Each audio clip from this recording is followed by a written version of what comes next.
Wàláì. Ẹ má bínú, ẹ̀rín ni mo gbé wọlé. Ọ̀rọ̀ tó bá ti jẹ kú lọ. Ẹ̀rín lèèyàn máa fi rin.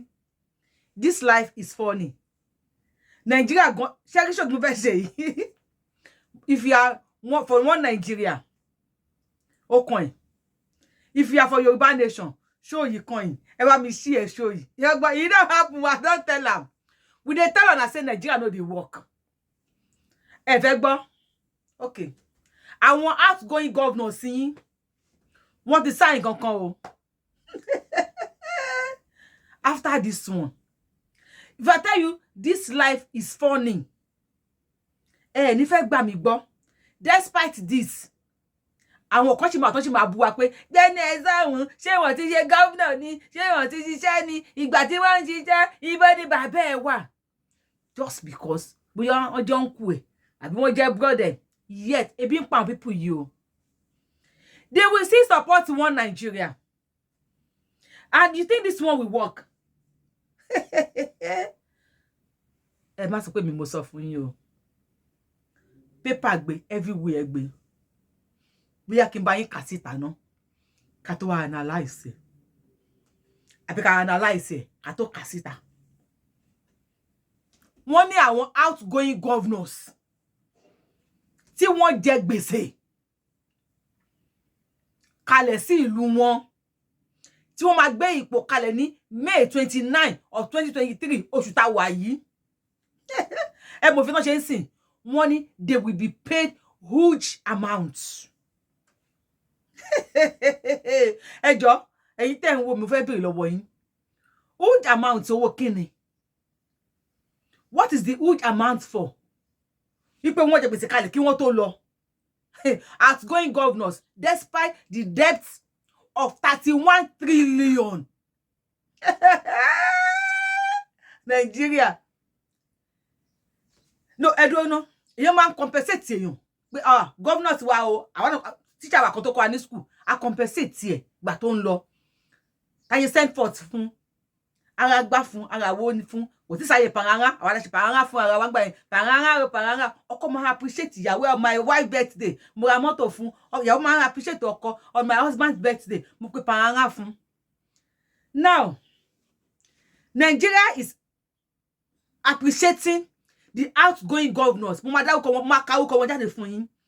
Pé mo kàn fẹ́ ká jọ sọ láàrin ara wa. Wọ́n ní àwọn outgoing governors tí wọ́n jẹ gbèsè sílùú wọn. Nigeria is appreciating them, and Nigeria will pay them huge amounts. Ẹ má ká bá òpó lọ sílé olóró. Ṣé mo pa wọ́n mi lọ? Listen attentively. I'm gonna read out this outcome.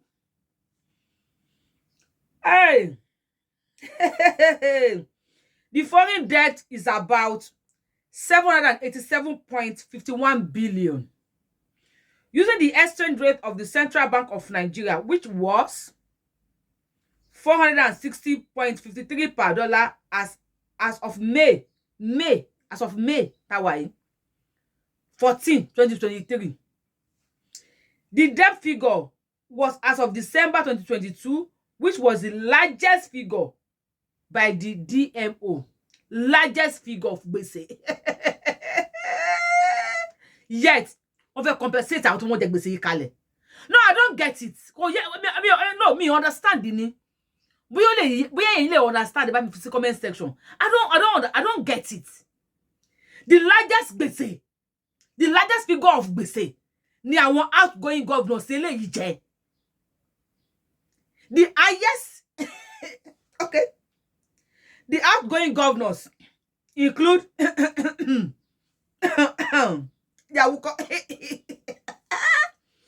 outgoing governors include Nelson Wike of Rivers State. You see why they don't want Yoruba nation? You see why they don't want Biafra? You see why they will never want Yoruba to go their own way. Ma ka fún yín o, ma wá sọ àwọn kankan fún yín. Tí àwọn ọmọ Yorùbá tá jẹ́ gbọ́dọ̀ san ṣòkòtò wa. Nelson Wike of Rivers State is ó jẹ gbèsè sílùú ẹ̀, and is going out with huge pension. What is sign ẹ̀? Ifeanyi Okowa of Delta State. Ẹ bá mi kọ àwọn orúkọ yẹn kalẹ̀ o. Ifeanyi Okowa of Delta State. Udom Emmanuel of Akwa Ibom State. Abdullahi Ganduje Gandola. Ẹ ṣá mọ̀ tó gba bribe, dollar gba bribe. Gandola governor. Ẹ mọ̀. Ẹ mọ̀ governor Kanu. Gandola. Ganduje lórúkọ ẹ̀ o. Tó gba bribe dollar tí camera gbé. Tí wọ́n ṣe nǹkan fún wọn, impeach or anything fún. Ganduje náà wà lára wọn. Badaru Abubakar, Jigawa State. Badaru Abubakar, Jigawa State. Bello Matawale. Àwọn bàbá nìyẹn Zamfara State. Ìlú tí wọ́n ti rí gold 24/7. Ni wọ́n rí gold ní Zamfara State. And this man came out publicly. He said the gold in Zamfara belongs to the Zamfarans. But àwọn tó jẹ́ ọmọ Zamfara ni wọ́n ní gold Zamfara. Yet one mine gold in Ogun State. The gold in Ogun State belongs to Nigerians as a whole. Epo tó wà ní Benue State belongs to Nigeria as a whole. But the gold in Zamfara belongs to the Zamfara. And then mo ti gbọ́ Zamfarans. Zamfarans. Wàhálà wà o. Okay. Ben Ayade, Cross River State. Okay, say Ipeasu, Abia State, and David Umahi of Ebonyi State. Other outgoing governors who will benefit from the largest despite huge debt. Who will benefit from the largest despite huge debts? Huge debts. One need the largest figures.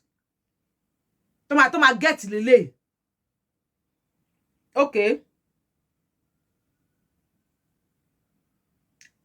Despite huge debts and the unpaid workers. Despite when one jet gbèsè leo, one tún sanwó àwọn workers wọn, they are going out with Nigeria will compensate them. They are going out with huge amounts. Wow. Okay. They are going out with huge amounts. Areas are Ifeanyi, Uguwanyi, Enugu State, Samuel Otom, Benue State, Dari Osu Isaku, Taraba State, Abubakar Bello, Niger State,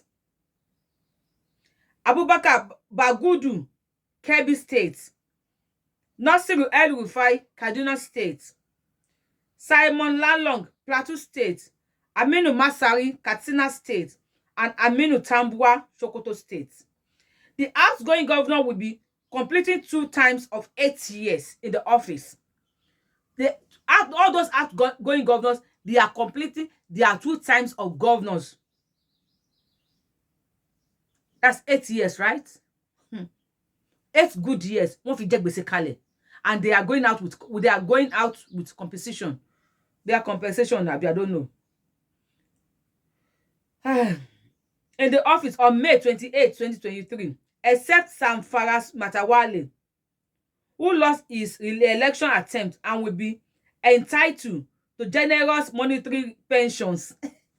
Even he tó lost the second time, Matawale, wọ́n ní ó wà, ó náà máa gba pension. Okay.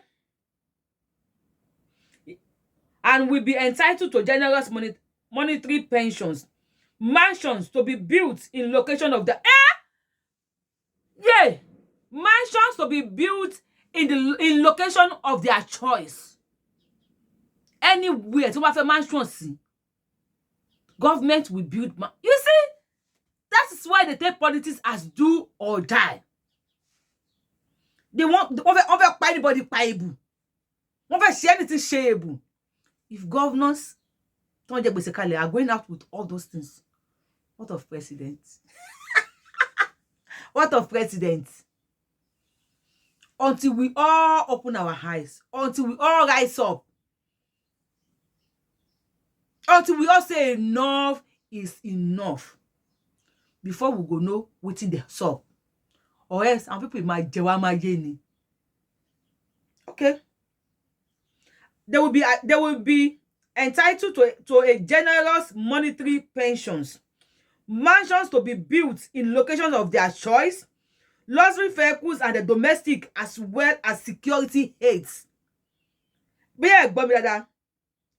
Luxury vehicles kì í ṣe pé àwọn mọ́tò ẹtì ẹ̀ra mr ló ní bíbí yìí o luxury vehicles luxury tó máa ní luxury àwọn luxury nǹkan tí ẹ ti ṣẹlẹ̀ and domestic they will have domestic they will even have olóṣó allowance they will even have olóṣó allowance domestic allowance as well as security aids among others.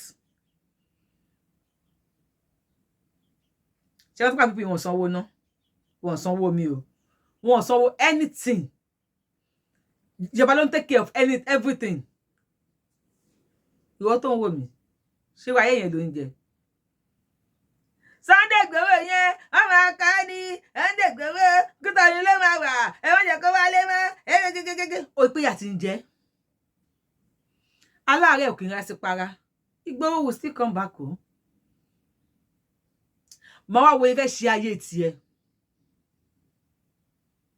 wọ́n ní gbé kémi gbé kápá ọ̀pọ̀ kájọ gbé lárugẹ ká separate kó lọ́dọ̀ àwọn wèrè yìí ẹlẹ́gbà ẹ̀ta kò gbowó èmi Abuja straight Yorùbá nation kan kíní kan fẹ́ẹ̀lì àwọn wèrè kan tẹ̀ ní ìyá wọn ti kú Yorùbá nation ti kú àwọn wèrè ẹnu ẹlẹ́wà yẹn o ojú gbogbo wa já. Please, if you have not followed Yorubawuyi, ẹ jẹ́ subscribe. Kẹ́ tẹ notification yín kalẹ̀. Bó bá ṣe ń lọ, àwa wà ńbí, a máa mú wá fún yín. Ẹ mọ̀, a máa mú wá fún yín. Okay. Based on law passed by their representative state houses of assembly, and house of assembly. Tí wọ́n lè pass law. Kọ́yé kówó wa fi lọ bọ́ wọn lé Haúsá mo tí mo wá fẹ́ bi yín ẹ̀yin tèmi gbogbo àwọn orúkọ tí mo kà yẹn Màtàwálè kíní kan ẹ jọ̀ọ́ ṣé ẹ gbọ́ orúkọ Yorùbá kankan bẹ́ẹ̀ náà mo ń béèrè lọ́wọ́ yín ni ṣé gbọ́ Fáyẹmí ńbẹ̀ ṣé gbọ́ Fáyọ̀ṣe níbẹ̀ ẹ gbọ́ Sanwó-Olú níbẹ̀ kí ló kọ bàbá kí ló kọ yìí Akínolú àbí Akínolú lòun jẹ́ tí Ondo state ṣé gbọ́kọ̀ Yorùbá kankan níbẹ̀ ẹ lè gbọ́ mo wá fẹ́ bi yín ẹ̀yin tẹ́ fẹ́ Yorùbá nation no mo kàn ẹ bá mi share fídíò yìí kó kan àwọn tí wọ́n fẹ́ Yorùbá nation lára kó mọ̀ pé Nigeria is a slum ẹ tẹ́ fẹ́ Yorùbá nation tẹ́jọ́ mọ Yorùbá ẹ kí n bẹ question lọ́wọ́ ibi àpì ìjà ẹ jẹ́ kí n rẹ́rìn kẹ́lẹ́ mọ̀ pé mi ìjà kẹ́lẹ́ mọ̀ pé mi ìbínú kẹ́lẹ́ mọ̀ pé mi ò bínú kẹ́lẹ́ àmọ́ ẹ pé mo ti rẹ́rìn kẹ́lẹ́ mọ̀ pé mi ò bínú kó tí mo fẹ́ béèrè lọ́wọ́ yín ni wípé ibo náà ti máa rí owó tó máa fi san fáwọn pípọ̀ yìí ẹ lọ wo revenue táwọn state wọ́n generate yet wọ́n mine gold ní Ogun state Ajakuta aluminium steel tourist center Abẹ́òkúta Olúmọ rock Badagry tourist center Lagos state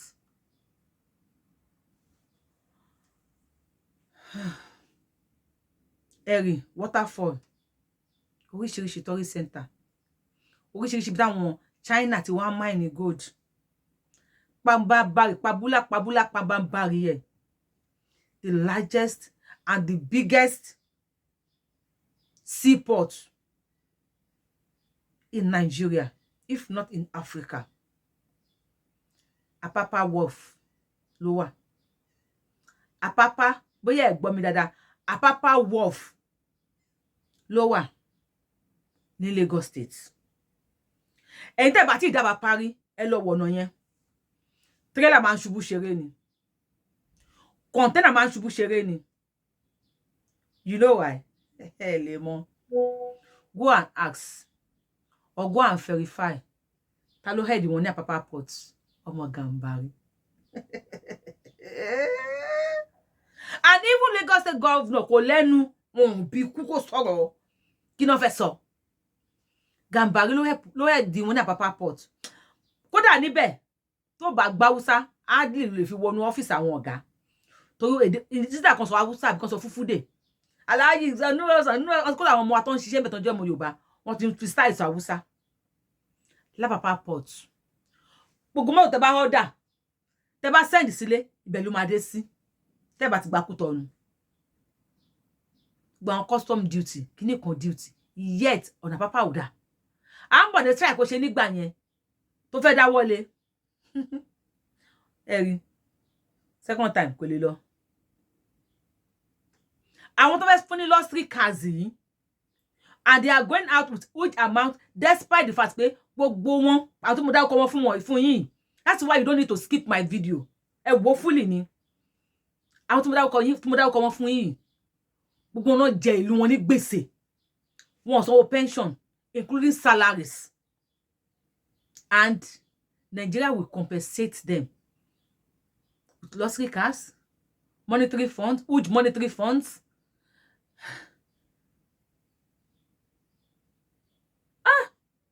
Nǹkan ṣe ọmọ Yorùbá 1 million ṣe ọmọ Yorùbá ẹ jẹ́ ká síwájú sí díẹ̀ sí. Okay.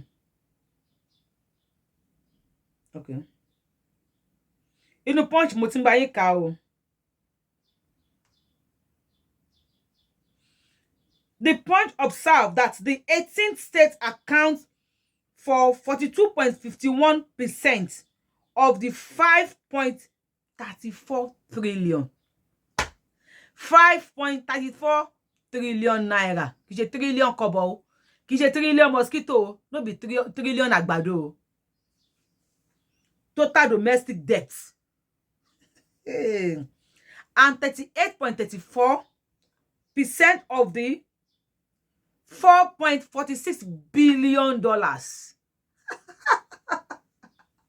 This one, I said, I could remember, I said this in January. No, December last year, 2022. I said it. Only because mo ti ń ṣiṣẹ́ nígbà yẹn. Ó tó pé mo quit iṣẹ́ ibẹ̀ yẹn. Tí mo sọ fún yín pé $4.46 billion, not billion naira, $4.46 billion sí wà ńlẹ̀. Gbóyin lẹ bú mi gbà yẹn. Ẹlẹ́nu jẹ́bẹ̀jẹ́bẹ̀, dẹ́nu ẹ̀sán. Now, Punch ti gbé. It's on Punch newspaper. Punch mo ti ń kà fún yín yìí. Punch mo ti ń kà fún yín. Punch ni mo ti ń kà fún yín. Today is May 16, 2023. Mo ti ń kà jáde fún yín nísìn. I've said that last year December. I was on the street when I made the video. Many people boo me. Mi fẹ́ kí kíní débẹ̀ ni. Mi fẹ́ kí Tinubu débẹ̀ ni. Ojú wa bó. Ojú everybody á bó. Níbi tara wọlé. Okay. Total foreign debt ni ẹ o. Domestic debt only 5.34 trillion naira. Then foreign debt is $4.46 billion. Trillion naira plus billion dollars. Katepa ati ẹ̀ṣẹ̀ trillion sí billion sí nǹkan ṣọmọ Yorùbá. Also, top domestic debtors include Delta, 304.25 billion. That's Delta State. Rivers, 225.551 billion. And Akwa Ibom, 219.27 billion. While top external debtors include Kaduna, $573.74 million. Gbèsè. What sọ pé máa lọ 100 years tí wọ́n bá yáwó mi kún ká tó sanwó gbèsè Nàìjíríà tán. Àbí mi rí dáadáa ni. $573.74 million. Ó ní Kaduna jẹ. Cross River, $209.53 million. Ìtí ẹ̀yẹn ò pọ̀. and Enugu is $120.86 million. Despite 225.51 billion domestic debt and the 813 million foreign debt, Wike and his deputy, Mr. Ikpaibo Baningo, will enjoy generous benefit after leaving office, as provided in the Rivers State Pensions for Governor and Deputy Governor Law 212. Ẹ jẹ́ n dúró ńbí. Torí mi ò fẹ́ kéyìn mi yọ, inú ti ń bí mi. The law provides that 3 new vehicles. Òfin náà ṣẹ̀ṣẹ̀ ṣe ni o, nǹkan fẹ́ kẹ́ gbọ́ ni o. The law provides that 3 new vehicles should be purchased for former governors and former governors were 3 new vehicles. Vehicles. 3 new vehicles should be purchased for former governors, and the vehicles are to be changed every 4 years. Si on a vu coup, every 4 years, Nigeria will be changing their vehicles, and they will be collecting their salary, their pension, even the civil servant worker, government workers. Si wọ́n bá get pension gbà, wọ́n gbọ́dọ̀ fún àwọn ní pension tí wọ́n. Ó ti ẹ wá ní kán má jà, kán má pààyàn fún kíní. Do or die on Nigeria election. The law provides that 3 new vehicles should be purchased for former governors, and the vehicles are to be changed every 4 years. This is in addition to the payment of 100% of their basic salary. 100% of their basic salary. Alone basic salary. 300% of their annual basic salaries for furniture. 300%. Yet one gbà for furniture allowance will be 300%. Times 300 times 3, 300%. That's you don't buy for furniture times 3, and they will be collecting their salary 100%. So to my gym bell, okay, let's go. I'm not basic salary for furniture, free medical service, and the provision for entertainment. Entertainment. Toma belo jo sa su sa. Abe babu, ali bi disu. Babu, sasu. Tó bá fẹ́ lọ sasu. Free medical service. Ṣé tó bá hospital, ẹ máa medical service lọ́fẹ̀ẹ́. Provision for entertainment. Their deputies also enjoy certain perks. The pension law for former governors and their deputies was enacted by the administration of former governor Rotimi Amechi. Tí ó rí transportation. Tí ò rí railway ṣe, ó dà kò sí wàhálà. The pension law for former governors and their deputies was enacted by the administration of former governor Rotimi Amechi and made other provisions, such as two choice houses in any area of their choice. Ilé méjì in any area of their choice. In Rivers State and Abuja, and 3 cars replaceable every 3 years for the governors. Eja bra dúró ńbẹ̀. Àbọ̀rọ̀ là ń sọ fọ́mọlúwàbí o. Tó bá dénú ẹ adodidi. Wọ́n bá tí mo kà fún yẹn pé mi ò lọ school. Akálòlò dẹ̀ ní lálá. Oní táìtàngì aláwọ̀ nílò oní táìtàngì. Pẹ̀lú táìtàngì mi. Ẹ pé mo rẹ́rìn. That is the nature, the stuff I am made of. Bọ́lá ṣe dá mi nìyẹn. Tọ́rọ̀ bá ti kọjá ẹkún. Mama rẹ́rìn ni. Àtọ́ ń sọ̀rọ̀ kó Murphy Àfọlábí tí mo rẹ́rìn. Àwọn èèyàn ní kí ló mú ilé tó ń rẹ́rìn. Wọ́n ló forí gbálẹ̀. Ẹ ó ṣubú ní táìkíní, ó forí gbálẹ̀ ló jẹ́ kó kú. Mo wá rántí gẹ́ẹ̀ tó jábọ́ nínú Sosoliso plane. Accident Sosoliso plane. Ṣé mo kókè ní plane ti jábọ́, ó tún lànà. Gẹ́ẹ̀ yẹn ṣe graduation níjẹ̀rin. Wọ́n fi kú njẹta. Ṣé gẹ́ẹ̀ yẹn kò pàtó tó mọ̀ látòkè kò forí gbálẹ̀, gbogbo àgbà nínú ọjọ́. She survived. This life is funny. Akọ́lọ́dé typhoid. Ẹni tó ní ìtọ́jú typhoid lọ tó kò wà láyé. Tó máa ní 100 years lẹ́ni. Tó máa ní 50 years lẹ́ni Murphy máa kú. Wọ́n ro nínú kú. Ṣá máa ro sí Murphy. This is the kind of person I am, the stuff I am made of. Mo wọ ẹ̀pọ̀rọ̀ yìí ọ̀rọ̀ tẹ́lẹ̀ ìsìn ó kọjá ẹkún. Ìlú tẹ́bi ti ń pa àwọn èèyàn. Tẹ́bi ebi burúkú ń pa àwọn èèyàn. Táwọn èèyàn ò rí lé gbé. Àwọn ilé ìtọ́kọ̀ owó yẹ tó wọ́n máa fún wọn ní pension. Despite, you don't have ni pé despite wọn ò san salary. Paper náà gbé pé despite the unpaid salary, despite the unpaid pension fún àwọn aráàlú, despite ibi tó ń pa àwọn aráàlú, tó bá tún gbé àpótí ìbò lọ́la, àbáwọn ọmọ bá gbé àpótí ìbò lọ́la, aláì Nàìjíríà máa dìbò fún wọn. Ọlọ́run wà láìtàlá, Ọlọ́run mo fi búra, tó bá tún gbé àpótí ìbò, àbáwọn ọmọ gbé àpótí ìbò lọ́la, Nigerians tó máa dìbò fún wọn. Ẹ wá ní Nàìjíríà máa dá. Ọmọ ìyá mi, ṣé Yorùbá ni ẹ́? Jẹ́ àpawọ́pọ̀ ká gba Yorùbá nation. Jẹ́ ká pawọ́pọ̀ ká gba Yorùbá nation. Ọ̀fọ̀ ti tàn sí gbẹ̀gìrì. Kó ní kálukú kẹ́kọ̀ọ́ ẹ̀ lọ́wọ́, kọlọ́múdọ́mù ìyẹ́ ẹ̀gbẹ́. Let everybody go to their father's tent. Go to your own tent. Kádá dúró. Tọ́mọdé sọ̀rọ̀, ẹni kíní kan, ọlọ́mú kí ló tẹ̀ máa ń pè mí. Ọlọ́mú rọ̀rọ̀, ẹni oní táìtọ̀ǹgì, ó ní kíní kan. Ṣé kí wá lọ́mú rọ̀rọ̀, kí lọ́pọlọ lórí ju ẹ̀yin tẹ́ lọ́mú rọ̀rọ̀. Ṣé kò wá pè? Fed up. Inú bí mi. Tí inú bá ti ń bí mi, mo máa rẹ́rìn ni. Aláì, ń tẹ́ bá rí sọ̀rọ̀ yẹn, ẹ bá mi kọ sí comment section. Mi ìfẹ́ bínú mọ́, ẹ pa mi kọ́ kalẹ̀. Ṣé God bless you, I love you. Ó sú mi.